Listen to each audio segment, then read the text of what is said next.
ส่วนประกอบของคลื่นมีดังนี้ยอดคลื่นหรือสันคลื่น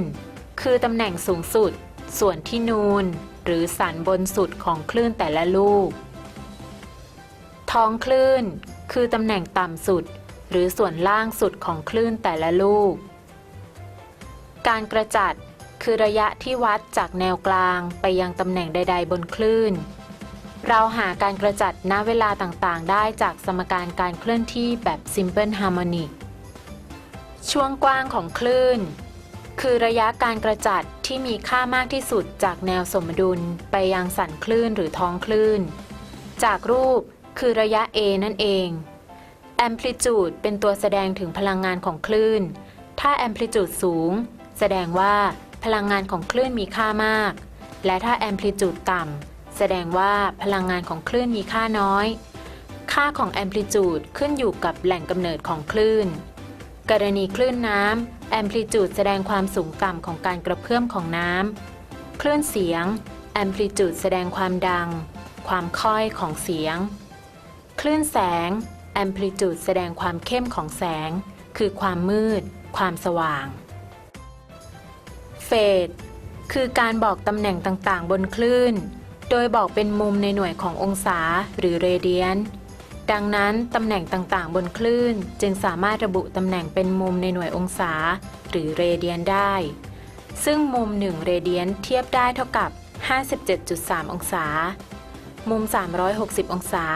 เทียบได้เท่ากับ2 พายเรเดียน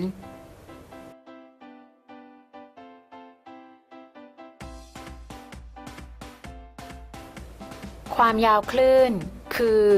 ความยาวของ1คลื่นเป็นระยะทางที่วัดจากเฟสถึงเฟสเดียวกันของคลื่นถัดไป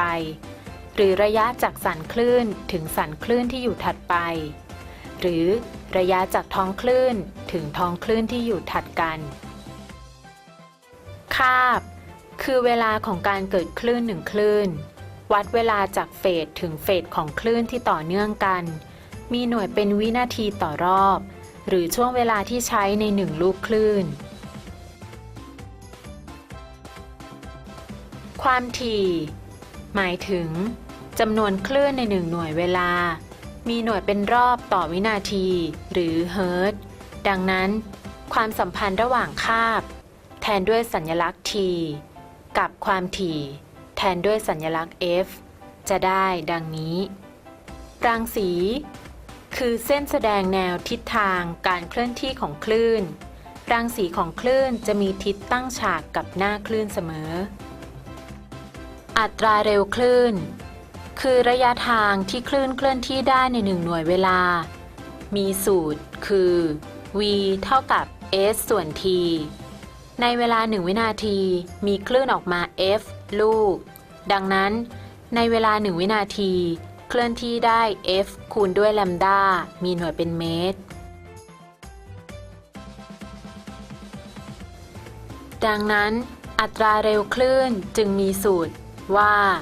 v เท่ากับ f คูณด้วยแลมดาหรือ v เท่ากับแลมดาส่วนด้วย t นอกจากนี้สูตรการหาคลื่นน้ำและคลื่นในเส้นเชือกมีดังนี้